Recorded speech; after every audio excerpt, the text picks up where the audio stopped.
Avertissement.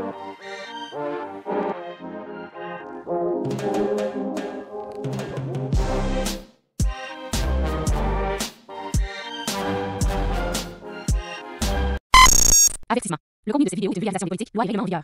Elles ne se substitueront qu'aux informations détaillées et exhaustives disponibles dans les ressources officielles de santé et de sécurité. L'objectif est d'introduire, clarifier et rendre accessibles les sujets abordés. Pour obtenir des informations plus précises et complètes et pour prendre des décisions éclairées, référez-vous à vos ressources santé et sécurité locale. Cette vidéo est une initiative locale de l'usine de Biolem. Rappel de formation, produits chimiques. SGH, Système général harmonisé, anciennement SIMDU. Pictogramme. Matière inflammable. Toute matière susceptible de s'enflammer à température ambiante ou élevée. Elles peuvent aussi être autochauffantes ou dégager des gaz inflammables lorsqu'elles entrent en contact avec de l'eau. Parmi les exemples du quotidien, nous retrouvons le propane, le butane, des solvants et peintures. En usine, la Mercor EM porte ce symbole. Matières comburantes. Ces matières sont des comburants, elles ne peuvent donc pas brûler par elles-mêmes mais alimentent d'autres matières à leur combustion. Les comburants peuvent se présenter sous forme gazeuse telle que l'oxygène, ou en liquide comme l'acide nitrique et les peroxydes organiques. Gaz sous pression.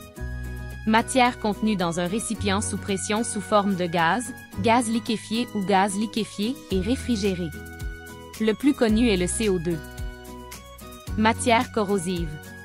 Substance qui dégrade ou détruit par réaction chimique des substances avec lesquelles elle entre en contact. Des matières telles que l'acide sulfurique ainsi que l'hypochlorite de sodium créent des lésions oculaires et cutanées graves. Matière explosive. Matière autoréactive pouvant exploser sous l'effet de la chaleur. Bien que nous pensons au feu d'artifice ou à la dynamite, les contenants sous pression sont souvent porteurs du pictogramme d'explosif. Lorsque nous voyons le pictogramme de toxicité aiguë, il faut savoir qu'un danger de mort ou une intoxication grave peut arriver lors d'une exposition ou d'un contact prolongé. Il faut donc redoubler de prudence comme dans le cas des manipulations du peroxyde d'hydrogène 70%. Danger pour la santé. Un danger pour la santé survient quand la matière crée un changement dans les fonctions de l'organisme ou dans les structures des cellules susceptibles d'entraîner une maladie ou des problèmes de santé. L'amiante peut être caractérisée par le pictogramme de danger pour la santé, puisque l'exposition prolongée peut causer l'amiantose. Irritants et sensibilisants. Ces produits sont toxiques en cas d'ingestion, par contact cutané ou par inhalation. Ils provoquent des irritations et des sensibilisations cutanées. Le silicate de sodium est l'un des produits où nous retrouvons ce pictogramme. Danger pour l'environnement. Bien que ce pictogramme soit peu présent. Les produits qui le portent représentent un danger pour l'environnement et non pour l'humain ou les matières. Nous le retrouvons surtout sur les biocides tels que l'urée et le phénosan 150C. Affichage. Affichage interne. Lorsque nous regardons l'affichage interne des produits chimiques, nous pouvons premièrement regarder la couleur du contour de l'affiche.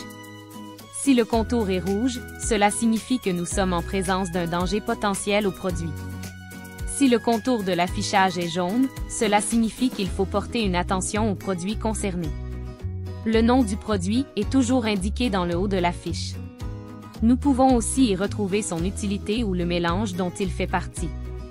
Le niveau de PI minimum requis pour effectuer des tâches près du produit est toujours représenté par pictogramme sur l'affiche. Que ce soit en habit de protection 1.5 ou bien en habit de protection standard. Si nécessaire, les pictogrammes SGH sont toujours indiqués sous le niveau de PI requis. Cela peut vous indiquer la nature du danger du produit concerné. Fiche de données de sécurité.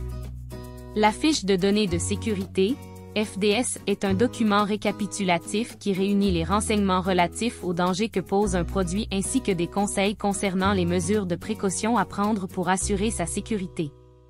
Dans une fiche de données, nous pouvons retrouver les informations telles que le nom du produit et ses composantes, ce qui compose notre produit et son niveau de danger. Nous pouvons aussi retrouver les informations de premiers soins en cas d'incident ainsi que la manière de se protéger. Nous retrouvons aussi la bonne approche à utiliser afin d'éliminer le produit, de contrer un feu ou la méthode à suivre en cas de déversement. Bref, tout ce que vous devez savoir concernant le produit s'y trouve. la fiche de données est fournie par le fournisseur du produit.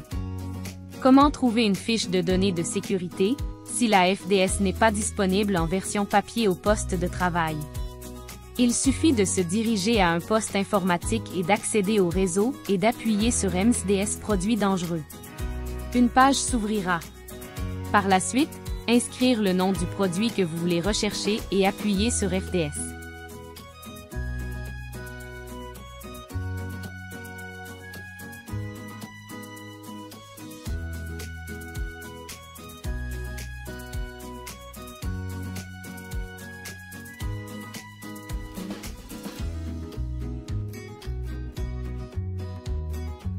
Diphotérine.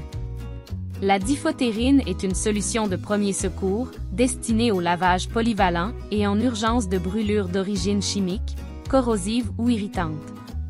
Elle peut être utilisée autant pour les yeux que pour le corps. L'utilisation dans les plus brefs délais est recommandée. Lorsque la diphotérine est utilisée, l'intégralité du contenant doit être vidée sur la blessure. L'utilisation de la diphotérine est simple et efficace. Lorsque le produit est utilisé, il est important de le signaler à un responsable pour qu'un suivi soit fait, ainsi que le remplacement de la bouteille à l'endroit où elle a été prise. C'était le rappel de formation produits chimiques de l'usine Resolu Kenogami. Merci.